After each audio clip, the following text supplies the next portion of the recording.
नमस्कार दोस्तों। सरहद के उस पार अचानक बदले हालात ने पूरे इलाके को सन्नाटे और बेचैनी के बीच लाकर खड़ा कर दिया है। बीते 24 घंटों में जो कुछ हुआ उसने न सिर्फ रणनीतिक संतुलन को हिला दिया बल्कि उन दावों पर भी सवाल खड़े कर दिए जो अब तक अटल माने जा रहे थे। एक के बाद एक ठिकानों पर हुई कार्रवाई ने यह साफ कर दिया कि यह महज चेतावनी नहीं थी बल्कि एक सुनियोजित संदेश था। आसमान में गूंजती धमाकों की आवाज, सीमाओं पर बढ़ती हलचल और भीतर खाने चल रही बैठकों ने माहौल को और रहस्यमय बना दिया है। खबरें छन छन कर बाहर आ रही हैं, लेकिन हर खबर अपने साथ नए सवाल छोड़ जाती है। क्या यह सिर्फ जवाबी हमला है या किसी बड़े खेल की शुरुआत? अफगान बॉर्डर पर बढ़ती गतिविधियों और चारों ओर से घेराबंदी की खबरों ने स्थिति को और उलझा दिया है। अंदरूनी इलाकों में अफरा तफरी है, फैसले जल्दबाजी में लिए जा रहे हैं और भरोसेमंद सूत्र भी फुसफुसाहट में बात कर रहे हैं। हालात इस कदर तेजी से पलट रहे हैं कि यह कहना मुश्किल हो गया है कि अगला कदम क्या होगा। बस इतना तय है कि जो दिख रहा है वह पूरी तस्वीर नहीं है और असली सस्पेंस अब भी सामने आना बाकी है। इस पूरे घटनाक्रम के बीच इस वक्त जो खबर सामने आ रही है उसने एक बार फिर से पूरी दुनिया को चौंका करके रख दिया है। दरअसल पाक ने एक बार फिर से तालिबान को वैसे ही दहलाने की, पूरे अफगानिस्तान को वैसे ही दहलाने की कोशिश की है जैसा कि उसने लगभग 36 घंटे पहले किया था। एक बार फिर से पाक की तरफ से तालिबान पर बड़ी एयर स्ट्राइक की कोशिश की गई थी, लेकिन इस वक्त जो खबर सामने आ रही है उसने पाक के इस वक्त हालात बदल दिए हैं। पाक की हालत खराब हो चुकी है। इस घटनाक्रम के दौरान भारत की तरफ से बहुत बड़ा पलटवार किया गया है। दरअसल इस वक्त भारत अफगान बॉर्डर पूरी तरीके से भारत के कंट्रोल में आ चुकी है और भारत ने यहां पर अपनी सबसे ताकतवर एंटी एयरक्राफ्ट मिसाइल को तैनात किया था। भारत ने पिछले 48 घंटे पहले अपने C-17 ग्लोब मास्टर के जरिए ही अफगानिस्तान को अपनी एंटी एयरक्राफ्ट मिसाइलें भेजी थीं, जिनका इस्तेमाल इस वक्त किया गया है और यह इस्तेमाल भी भारतीय सेना की तरफ से किया गया है। ठीक उसी घड़ी जब उपमहाद्वीप की रात असामान्य खामोशी ओढ़े बैठी थी और सीमाओं पर हवा तक जैसे अपनी सांस रोककर खड़ी थी, हालात अचानक ऐसे मोड़ पर आ खड़े हुए कि किसी ने कल्पना भी नहीं की थी। यह कहानी कोई आधिकारिक बुलेटिन नहीं बल्कि उस धुंधली अनकही सच्चाई की दास्तान है जो अक्सर रडार स्क्रीन और बंद कमरों की फाइलों में दबा दी जाती है। पाकिस्तान के भीतर बेचैनी एक ज्वालामुखी की तरह सुलग रही थी, क्योंकि पिछले 24 घंटों में घटनाएं इतनी तेजी से बदली थीं कि सत्ता के गलियारों में दौड़ते कदमों की आवाजें तक आपस में टकरा रही थीं। अफगान सीमा के पार से उठती गूंजें सिर्फ धमाकों की नहीं थीं, वे रणनीतियों के टूटने, भरोसों के बिखरने और लंबे समय से रची जा रही चालों के उलट पड़ने की आहट थी। और इसी उथल पुथल के बीच एक ऐसा साया हर नक्शे पर उभर रहा था जो अब तक पर्दे के पीछे माना जाता था। तालिबान के कथित पलटवार ने पाकिस्तान के भीतर सुरक्षा ठिकानों को निशाना बनाया, या कम से कम ऐसी ही अफवाहें बिजली की तरह फैली। एक नहीं, दो नहीं, बल्कि दर्जन भर से अधिक ठिकानों के ध्वस्त होने की खबरें सोशल चैनलों और गुप्त वायरलेस पर एक दूसरे को काटती हुई आगे बढ़ी। और जैसे जैसे रात गहराती गई, हर नई सूचना पुराने सच को संदिग्ध बना देती गई। इसी दौरान एक और रहस्यमयी परत खुली। यह दावा कि अफगान सीमा पर अचानक से हर दिशा में घेरेबंदी हो चुकी है, कि हर रास्ता, हर दर्रा किसी अदृश्य हाथ की पकड़ में आ गया है और इस घेरे के केंद्र में खड़ी वह ताकत है जो आम तौर पर आखिरी चाल के रूप में ही सामने आती है। कहानी यहीं से सस्पेंस की उस सुरंग में उतरती है जहां रोशनी कम और परछाइयां ही ज्यादा होती हैं, क्योंकि कहा जाने लगा कि पाकिस्तान ने एक बार फिर हवा से संदेश भेजने की कोशिश की, वैसी ही जैसी 36 घंटे पहले की गई थी। मगर इस बार आसमान ने जवाब देने से इनकार कर दिया। रडार पर चमकती बिंदियां अचानक गायब होने लगी, पायलटों की आवाजें टूट टूट कर आने लगी और नियंत्रण कक्षों में बैठे लोग एक दूसरे की आंखों में ऐसे देखने लगे जैसे कोई पुराना गणित अचानक गलत साबित हो गया हो। इसी बीच एक और दावा फुसफुसाहट से दहाड़ में बदलने लगा कि भारत ने चुपचाप अपनी सबसे ताकतवर एंटी एयरक्राफ्ट क्षमता को आगे बढ़ा दिया है, कि विशाल ट्रांसपोर्ट विमानों के जरिए पिछले 48 घंटों में ऐसी तैनाती हो चुकी थी जिसका असर अब दिखने लगा है। और यह असर सिर्फ तकनीकी नहीं बल्कि मनोवैज्ञानिक भी था, क्योंकि जैसे ही आसमान पर नियंत्रण का संतुलन बदला, जमीन पर फैसले लड़खड़ाने लगे। सस्पेंस इसलिए भी गहराता है कि इन दावों के बीच कोई आधिकारिक मुहर नहीं, कोई प्रेस कॉन्फ्रेंस नहीं, सिर्फ टुकड़ों में बंटी सूचनाएं हैं जो मिलकर एक डरावनी तस्वीर बनाती हैं। पाकिस्तान के भीतर हलचल, राजधानी से लेकर सीमावर्ती इलाकों तक, आपात बैठकों का सिलसिला, जनरल्स के चेहरे पर उभरी लकीरें और आम लोगों के बीच फैलता असमंजस कि आखिर हो क्या रहा है। इसी उधेड़बुन में तालिबान के नाम से जुड़ी खबरें फिर तैरने लगती हैं। कहीं कहा जाता है कि यह सब एक बड़ा मनोवैज्ञानिक खेल है, कहीं यह कि असली वार अभी बाकी है, और कहीं यह कि सीमाओं के आर पार खुफिया संदेशों ने हालात को उस बिंदु पर पहुंचा दिया है जहां एक छोटी चिंगारी भी आग का तूफान बन सकती है। कहानी का सबसे रहस्यमय हिस्सा तब सामने आता है जब बताया जाता है कि कुछ मिसाइलें दागी ही नहीं जा सकी क्योंकि आसमान ने उन्हें स्वीकार नहीं किया, जैसे कोई अदृश्य ढाल हर कोशिश को बेअसर कर रही हो। और यही ढाल पूरे घटनाक्रम का सबसे बड़ा सस्पेंस बन जाती है। क्या यह तकनीक है, क्या यह रणनीति है, या फिर महज अफवाहों का जाल? इस एक सवाल के इर्द गिर्द पूरी रात घूमती रहती है, और हर घंटे के साथ दावे और खंडन, डर और दहशत, उम्मीद और आशंका आपस में टकराते रहते हैं। जैसे जैसे सुबह की हल्की रोशनी फैलती है, तस्वीर और धुंधली हो जाती है, क्योंकि कोई भी पक्ष खुलकर कुछ कहने को तैयार नहीं। और शायद यही इस कहानी का सबसे बड़ा ट्विस्ट है कि सच्चाई और झूठ के बीच की रेखा इतनी पतली हो चुकी है कि उसे पकड़ना नामुमकिन लगता है। इस काल्पनिक लेकिन सिहरन पैदा करने वाले परिदृश्य में हर पात्र अपने अपने डर और दांव के साथ खड़ा है। पाकिस्तान अपने भीतर की उथल पुथल से जूझता हुआ, तालिबान अपनी छवि और रणनीति के रहस्यों में लिपटा हुआ, और भारत उस चुप्पी के साथ मौजूद माना जा रहा है जो अक्सर सबसे ज्यादा शोर करती है। और ठीक यहीं, इस एक ही लंबे पल में कहानी पाठक को उसी सस्पेंस में छोड़ देती है जहां जवाब कम और सवाल ज्यादा हैं, जहां हर दावा एक नई परछाई पैदा करता है, और जहां यह तय करना लगभग असंभव हो जाता है कि यह सब सच की आहट है या किसी बहुत बड़े खेल की पटकथा। एक ऐसी पटकथा जिसका अगला सीन अभी लिखा ही जा रहा है। बता दें कि तालिबान पर बड़ी एयर स्ट्राइक की कोशिश को नाकाम किया गया है। एक नहीं, लगभग पाक की तरफ से आ रहे 4 स्ट्राइकर्स को निशाना बनाया गया है और इन स्ट्राइकर्स को मार करके गिरा दिया गया है। इस वक्त भारत की एंटी एयरक्राफ्ट मिसाइल की तूती जो है वो अफगान बॉर्डर पर बज चुकी है, और हालात इस वक्त बदलते हुए नजर आ रहे हैं। इस पूरे घटनाक्रम के बीच में तालिबान ने फिर से इस पूरे घटनाक्रम की तरफ से पाक की तरफ से उठाए गए कदम को लेकर के सीधे तौर पर बड़ा एक्शन लिया है। अब पाक की सेना इस वक्त बैकफुट पर जाती हुई नजर आ रही है। भारत की स्ट्राइकर फोर्सेस इस वक्त अचानक से बगराम एयरबेस पर उतारी गई हैं। बता दें, भारत की तरफ से इस वक्त एंटी एयरक्राफ्ट मिसाइल का इस्तेमाल न सिर्फ किया गया है, बल्कि भारत ने अपने यहां रडार और एंटी एयरक्राफ्ट गन्स का भी इस्तेमाल करना शुरू किया है। यानी कि यह वो तरीका है जिससे पाक की तरफ से आने वाले किसी भी स्ट्राइकर्स को रोका जा सकता है। इस पूरे घटनाक्रम ने दक्षिण और मध्य एशिया की सुरक्षा स्थिति को अचानक एक नए मोड़ पर ला खड़ा किया है, जहां यह दावा किया जा रहा है कि तालिबान पर की जाने वाली एक बड़ी एयर स्ट्राइक की कोशिश को समय रहते नाकाम कर दिया गया है, और इस प्रयास में पाकिस्तान की दिशा से आ रहे लगभग 4 स्ट्राइकर्स को निशाना बनाकर मार गिराया गया, जिससे क्षेत्रीय शक्ति संतुलन में तेज बदलाव देखने को मिला है।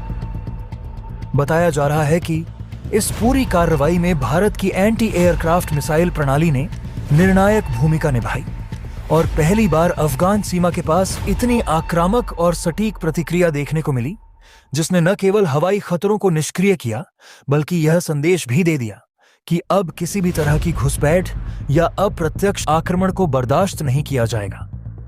हालात उस वक्त और अधिक गंभीर हो गए जब खबरें सामने आईं कि अफगान सीमा से सटे इलाकों में भारतीय रडार सिस्टम और एंटी एयरक्राफ्ट गन्स को पूरी तरह सक्रिय कर दिया गया है, जिससे आसमान में होने वाली हर छोटी बड़ी गतिविधि पर पैनी नजर रखी जा सके और भविष्य में किसी भी तरह के स्ट्राइकर्स को पहले ही रोका जा सके। इसी बीच यह भी कहा जा रहा है कि इस घटनाक्रम से नाराज होकर तालिबान ने पाकिस्तान की ओर से उठाए गए कथित कदमों को लेकर सीधे और कड़े एक्शन की रणनीति अपनाई है, जिसके चलते क्षेत्र में तनाव और अधिक बढ़ गया है और कूटनीतिक हलकों में भी हलचल मच गई है। इस पूरे परिदृश्य में पाकिस्तानी सेना की स्थिति को बैकफुट पर जाता हुआ बताया जा रहा है, क्योंकि एक ओर उसे तालिबान की नाराजगी का सामना करना पड़ रहा है और दूसरी ओर भारत की सैन्य तैयारियों ने उसके रणनीतिक विकल्पों को सीमित कर दिया है। स्थिति की गंभीरता का अंदाजा इसी बात से लगाया जा सकता है कि अचानक से भारतीय स्ट्राइकर फोर्सेस को बगराम एयरबेस पर उतारे जाने की खबरें सामने आईं, जिसे लंबे समय तक अफगानिस्तान का सबसे अहम सैन्य ठिकाना माना जाता रहा है और इस कदम को क्षेत्रीय सुरक्षा ढांचे में एक बड़े बदलाव के रूप में देखा जा रहा है। इस घटनाक्रम ने यह भी साफ कर दिया है कि अब लड़ाई सिर्फ सीमाओं तक सीमित नहीं रही, बल्कि तकनीक, इंटेलिजेंस और त्वरित प्रतिक्रिया क्षमताएं इस पूरे संघर्ष का केंद्र बन चुकी हैं। विशेषज्ञों का मानना है कि भारत द्वारा एंटी एयरक्राफ्ट मिसाइल, आधुनिक रडार और भारी गन्स का एक साथ इस्तेमाल यह दिखाता है कि देश अब केवल रक्षात्मक मुद्रा में नहीं है, बल्कि किसी भी संभावित खतरे को पहले ही निष्क्रिय करने की नीति पर आगे बढ़ रहा है। वहीं अफगान क्षेत्र, खासकर अफगानिस्तान की सीमाओं के आसपास बढ़ती सैन्य गतिविधियों ने स्थानीय और अंतर्राष्ट्रीय दोनों स्तरों पर चिंता बढ़ा दी है, क्योंकि इसका असर केवल 3 देशों तक सीमित नहीं रहेगा, बल्कि पूरे क्षेत्र की स्थिरता पर पड़ेगा। इस बीच कूटनीतिक गलियारों में यह चर्चा भी तेज है कि आने वाले दिनों में अंतर्राष्ट्रीय शक्तियां इस मसले पर हस्तक्षेप कर सकती हैं, ताकि हालात पूरी तरह से नियंत्रण से बाहर न चले जाएं।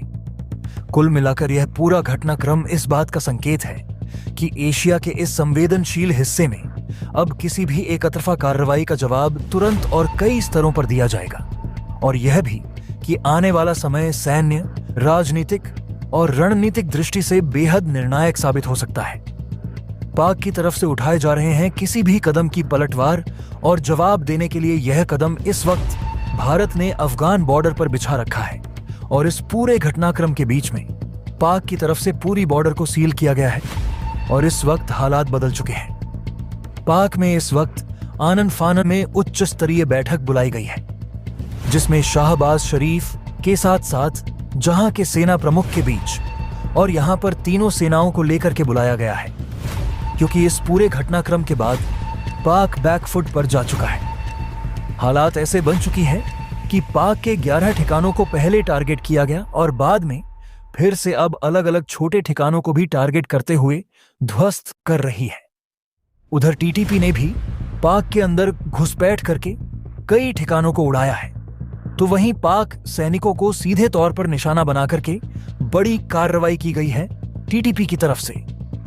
और इस पूरे घटनाक्रम के बाद तालिबान और भारत की तरफ से संयुक्त बयान भी जारी हुआ है। एक वीडियो फुटेज भी जारी किया गया है।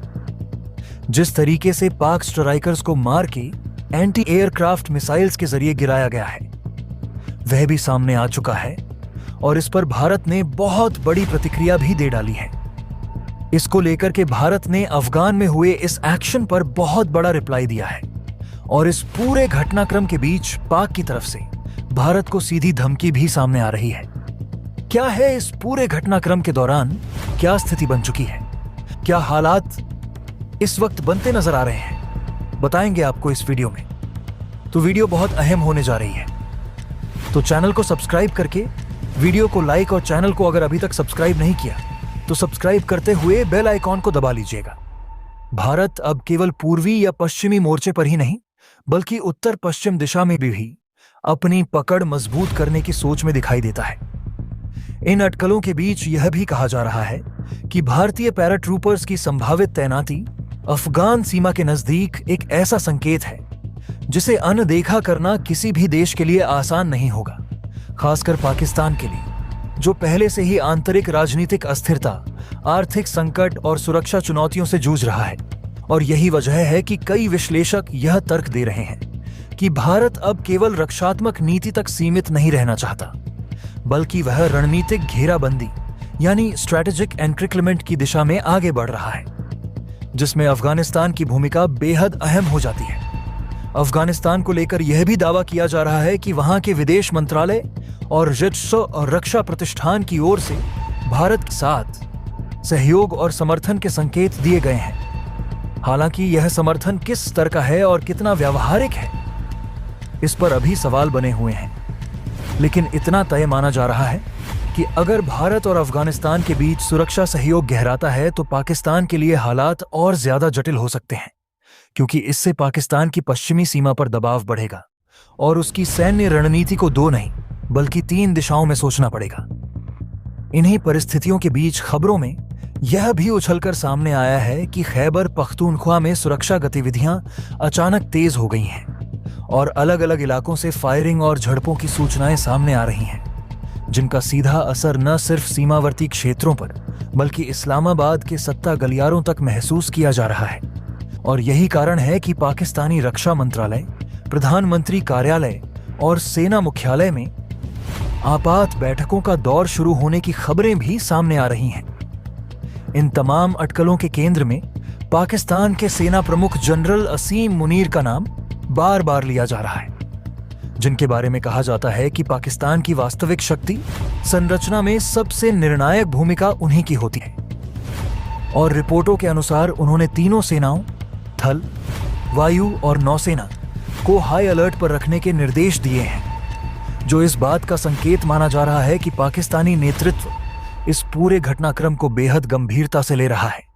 भारत की ओर से हालांकि कोई आधिकारिक बयान नहीं आया है, लेकिन रणनीतिक मामलों के जानकारों का कहना है कि भारत की यह संभावित सक्रियता केवल पाकिस्तान को बैकफुट पर धकेलने के लिए नहीं, बल्कि यह दिखाने के लिए भी हो सकती है कि अब नई दिल्ली क्षेत्रीय सुरक्षा के मुद्दों पर रिएक्टिव नहीं बल्कि प्रोएक्टिव भूमिका अपनाने को तैयार है, खासकर ऐसे समय में जब वैश्विक शक्तियां भी दक्षिण एशिया में स्थिरता को लेकर चिंतित हैं। यह भी कहा जा रहा है कि भारत यदि अफगानिस्तान के साथ सीमित ही सही लेकिन सुरक्षा समन्वय बढ़ाता है तो इससे पाकिस्तान के भीतर पहले से मौजूद जातीय, राजनीतिक और क्षेत्रीय तनाव और गहराने की आशंका बढ़ सकती है। हालांकि भारत की आधिकारिक नीति हमेशा से यह रही है कि वह किसी देश की आंतरिक अस्थिरता को बढ़ावा देने में विश्वास नहीं करता। फिर भी सैन्य और कूटनीतिक दबाव की रणनीति अंतर्राष्ट्रीय राजनीति का एक जाना पहचाना पहलू है। मौजूदा हालात में यह सवाल सबसे ज्यादा पूछा जा रहा है कि आखिर भारत ऐसा क्यों कर रहा है?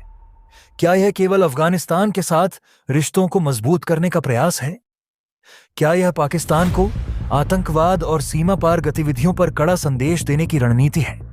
या फिर यह आने वाले समय में किसी बड़े भू राजनीतिक बदलाव की तैयारी का हिस्सा है? इन सवालों के जवाब अब भी स्पष्ट नहीं है, लेकिन इतना जरूर है कि सीमा से जुड़ी इन खबरों और दावों ने पूरे क्षेत्र में एक तरह की बेचैनी और अनिश्चितता पैदा कर दी है, जहां हर नई सूचना को संभावित बड़े घटनाक्रम की कड़ी के रूप में देखा जा रहा है। कुल मिलाकर, चाहे ये रिपोर्टें पूरी तरह सही हों या आंशिक, इतना तय है कि भारत, पाकिस्तान और अफगानिस्तान के त्रिकोण में बन रही यह नई तस्वीर आने वाले समय में दक्षिण एशिया की सुरक्षा और कूटनीति की दिशा तय करने में अहम भूमिका निभा सकती है। और यही वजह है कि दुनिया भर की नजरें इस वक्त इस पूरे घटनाक्रम पर टिकी हुई हैं, क्योंकि यहां लिया गया हर कदम सिर्फ एक देश की नहीं बल्कि पूरे क्षेत्र की स्थिरता और भविष्य को प्रभावित कर सकता है। भारत ने 43 घुसपैठियों को भी अभी धर दबोचा है। भारत के अंदर बड़ी आतंकी घटनाओं को फैलाने की साजिश जो रची जा रही थी, भारत ने उसके खिलाफ ऑपरेशन सिंदूर 2.0 असल में शुरू किया है। इसके पीछे की वजह है, बीते कुछ दिन पहले दिल्ली जिस तरीके से हाई अलर्ट जारी हुआ, उससे साफ बताया गया कि अफगानिस्तान के साथ जो हो रहा है वही दहलाने की कोशिश पाक फिर से भारत को कर रहा है। जो दिल्ली में किया गया था वो बात भारत ना तो भूला है और ना ही भारत उसके बदले को छोड़ा है।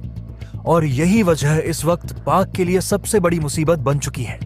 और अब भारत आमने सामने की लड़ाई के क्षेत्र में उतर चुका है।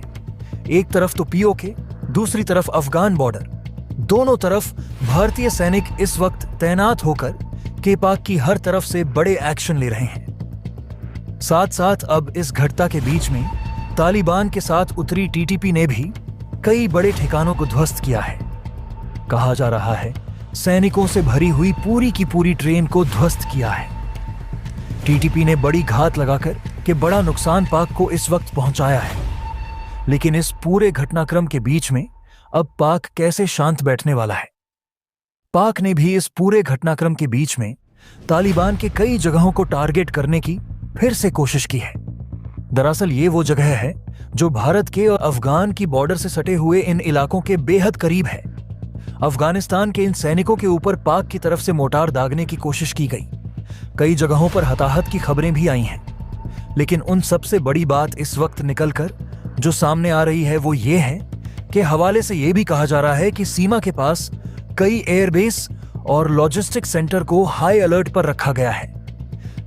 सैन्य गतिविधियों के साथ साथ खुफिया एजेंसियां जिस तरह से 24 घंटे हालात का आकलन कर रही हैं, उससे यह साफ झलकता है कि मौजूदा परिस्थिति को सामान्य मानकर नहीं चला जा रहा, बल्कि हर छोटे बड़े संकेत को जोड़कर एक बड़ी तस्वीर समझने की कोशिश हो रही है। और यही वजह है कि अचानक बढ़ी हलचल ने न सिर्फ जमीनी स्तर पर बल्कि रणनीतिक और कूटनीतिक गलियारों में भी बेचैनी पैदा कर दी है।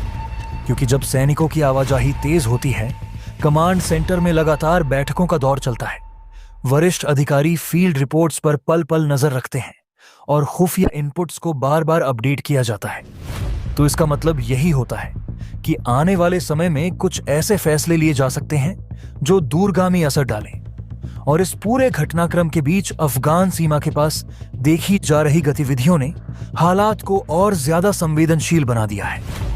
क्योंकि अफगानिस्तान से सटे इलाकों का इतिहास हमेशा से जटिल रहा है और वहां होने वाली हर हलचल को क्षेत्रीय सुरक्षा के लिहाज से बेहद गंभीरता से लिया जाता है।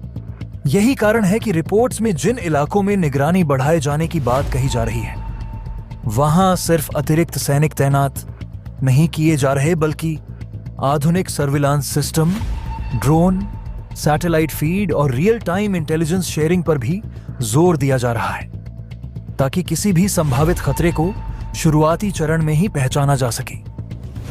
और स्थानीय सूत्रों द्वारा जिन सैन्य वाहनों की आवाजाही का जिक्र किया जा रहा है, वह भी इस ओर इशारा करता है कि लॉजिस्टिक्स और तैनाती से जुड़ी तैयारियां महज रूटीन अभ्यास का हिस्सा नहीं है, बल्कि इन्हें संभावित परिदृश्यों को ध्यान में रखकर अंजाम दिया जा रहा है।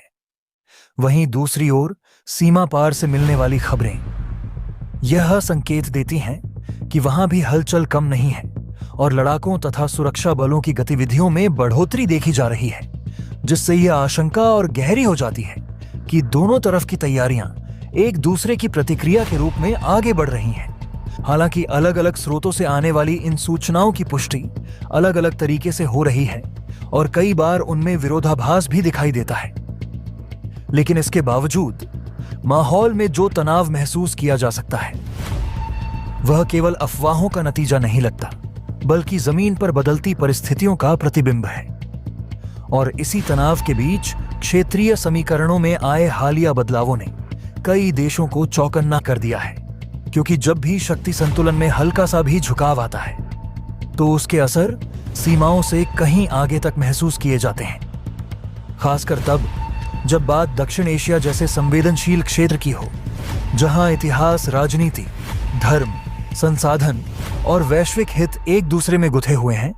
विश्लेषकों का मानना है कि इस तरह की परिस्थितियों में सिर्फ सैन्य ताकत ही नहीं, बल्कि कूटनीतिक चालें, आर्थिक दबाव, अंतर्राष्ट्रीय मंचों पर बयानबाजी और परोक्ष संदेश भी उतने ही अहम हो जाते हैं। इसीलिए यह स्वाभाविक है कि कई बड़ी वैश्विक ताकतें इस पूरे घटनाक्रम पर पैनी नजर बनाए हुए हैं, क्योंकि उन्हें पता है कि यदि यहां हालात बिगड़ते हैं तो उसका असर ऊर्जा बाजारों, व्यापारिक मार्गों शरणार्थी संकट और वैश्विक सुरक्षा ढांचे पर भी पड़ सकता है। और यही वजह है कि सीमा के आसपास महत्वपूर्ण सप्लाई रूट्स पर निगरानी बढ़ाने की खबरें सामने आ रही हैं, क्योंकि किसी भी संभावित संघर्ष की स्थिति में सबसे पहले जिन चीजों को सुरक्षित करना या निशाना बनाना रणनीतिक रूप से अहम होता है, उनमें रसद आपूर्ति मार्ग, ईंधन डिपो, संचार केंद्र और सैन्य अड्डे शामिल होते हैं। सुरक्षा विशेषज्ञों की यह राय कि मौजूदा तस्वीर उसी दिशा में इशारा कर रही है, इस बात को और बल देती है कि तैयारी सिर्फ रक्षात्मक नहीं बल्कि हर संभावित विकल्प को ध्यान में रखकर की जा रही है। उधर एलओसी की स्थिति भी लगातार चर्चा में बनी हुई है और वहां से आने वाली खबरें बताती हैं कि निगरानी और गश्त को अभूतपूर्व स्तर तक बढ़ा दिया गया है, क्योंकि अतीत के अनुभव यह सिखाते हैं कि तनाव के दौर में घुसपैठ की कोशिशें, छोटे पैमाने की झड़पें या उकसावे वाली घटनाएं बढ़ जाती हैं और इन्हीं आशंकाओं को देखते हुए सतर्कता का स्तर और ऊंचा कर दिया गया है, जिसका सीधा असर सीमावर्ती इलाकों में रहने वाले आम लोगों की जिंदगी पर भी पड़ रहा है, जहां चिंता, अनिश्चितता और डर का माहौल बनना स्वाभाविक है। क्योंकि जब सेना की मौजूदगी बढ़ती है, आवाजाही पर पाबंदियां लगती हैं और सुरक्षा जांच सख्त होती है, तो इसका मतलब यह होता है कि हालात सामान्य नहीं है। और इस पूरी स्थिति में सबसे चुनौतीपूर्ण काम होता है अफवाहों और वास्तविक खतरों के बीच फर्क करना, क्योंकि गलत सूचना न सिर्फ जनता में घबराहट फैलाती है बल्कि रणनीतिक फैसलों को भी प्रभावित कर सकती है। इसीलिए सरकारों और सुरक्षा एजेंसियों के सामने यह दोहरी जिम्मेदारी होती है कि वे एक तरफ जरूरी तैयारियां पूरी करें और दूसरी तरफ संचार के जरिए हालात को लेकर स्पष्टता बनाए रखें, ताकि अनावश्यक डर और भ्रम से बचा जा सके। कुल मिलाकर जिस तरह से सैन्य, खुफिया और कूटनीतिक स्तर पर गतिविधियां तेज हुई हैं, उससे यह संकेत जरूर मिलता है कि आने वाले समय में कुछ अहम फैसले और घटनाक्रम सामने आ सकते हैं। हालांकि वे किस दिशा में जाएंगे, यह फिलहाल कहना मुश्किल है, लेकिन इतना तय है कि मौजूदा हालात को हल्के में लेने की गुंजाइश किसी के पास नहीं है और पूरे क्षेत्र की निगाहें इस पर टिकी हुई हैं कि अगला कदम क्या होगा और उसका असर कितनी दूर तक महसूस किया जाएगा। और सुरक्षा बलों की गतिविधियां पहले से ज्यादा नजर आ रही हैं। इसी बीच यह भी कहा जा रहा है कि इस पूरे घटनाक्रम ने कूटनीतिक स्तर पर भी हलचल बढ़ा दी है। कई देशों के बीच बातचीत और संपर्क की खबरें सामने आ रही हैं। विश्लेषकों का कहना है कि जब भी इस तरह की स्थिति बनती है तो बैकडोर डिप्लोमेसी भी तेजी से सक्रिय हो जाती है और कोशिश यही होती है कि हालात को नियंत्रण में रखा जाए। इसी दौरान एक और बड़ी चर्चा यह है कि क्षेत्र में मौजूद अलग अलग समूहों की गतिविधियां भी बढ़ी हुई बताई जा रही हैं। कुछ रिपोर्ट्स में दावा किया गया है कि आज समूहों की गतिविधियां भी तर्क स्तर पर भी हलचल तेज हो गई हैं और कुछ ठिकानों को निशाना बनाने की कोशिशें हुई हैं। हालांकि इन दावों की पुष्टि हर स्रोत से नहीं हो पाई है, लेकिन सुरक्षा एजेंसियां इन सभी पहलुओं पर नजर बनाए हुए हैं। विशेषज्ञों का कहना है कि इस समय जो स्थिति बन रही है उसमें सबसे महत्वपूर्ण बात यह है कि हर कदम सोच समझकर उठाया जा रहा है। किसी भी छोटे फैसले का असर बड़े स्तर पर पड़ सकता है और यही वजह है कि लगातार रणनीतिक आकलन किया जा रहा है। कई सैन्य विश्लेषकों का मानना है कि आने वाले 48 से 72 घंटे इस पूरे घटनाक्रम के लिए बेहद अहम हो सकते हैं। इसी बीच चीन को लेकर भी चर्चाएं लगातार जारी हैं। बताया जा रहा है कि हालिया घटनाओं के बाद क्षेत्रीय कूटनीति में हलचल बढ़ गई है और कुछ प्रतिनिधि मंडलों के बीच बातचीत की कोशिशें हुई हैं। हालांकि अभी तक किसी बड़े फैसले की आधिकारिक पुष्टि सामने नहीं आई है, लेकिन अंतर्राष्ट्रीय स्तर पर इस पूरे मामले को गंभीरता से लिया जा रहा है। दूसरी तरफ संयुक्त राज्य अमेरिका की प्रतिक्रिया को लेकर जिस तरह से लगातार खबरें सामने आ रही हैं, उसने इस पूरे घटनाक्रम को सिर्फ एक स्थानीय या द्विपक्षीय तनाव तक सीमित नहीं रहने दिया है, बल्कि इसे एक व्यापक अंतर्राष्ट्रीय संदर्भ में खड़ा कर दिया है, जहां हर बयान, हर कूटनीतिक संकेत और हर आधिकारिक प्रतिक्रिया को बेहद बारीकी से पढ़ा और समझा जा रहा है। क्योंकि वैश्विक राजनीति में अमेरिका की भूमिका अक्सर संतुलनकारी भी होती है और कई बार दबाव बनाने वाली भी। ऐसे में जब रिपोर्ट्स यह कहती हैं कि वॉशिंगटन इस पूरे घटनाक्रम पर करीबी नजर बनाए हुए है और क्षेत्रीय स्थिरता को लेकर चिंता जता रहा है, तो यह स्वाभाविक रूप से इस बात का संकेत देता है कि मामला केवल सीमा तक सीमित नहीं है, बल्कि इसके दूरगामी प्रभाव अंतर्राष्ट्रीय व्यापार, सुरक्षा गठबंधनों और रणनीतिक समीकरणों तक जा सकते हैं। दोस्तों, आपकी क्या राय है कमेंट बॉक्स में जरूर से बताएं और साथ ही चैनल को सब्सक्राइब करना ना भूलें। आपके एक सब्सक्राइब से हमारी काफी बड़ी मदद होती है। जय हिंद।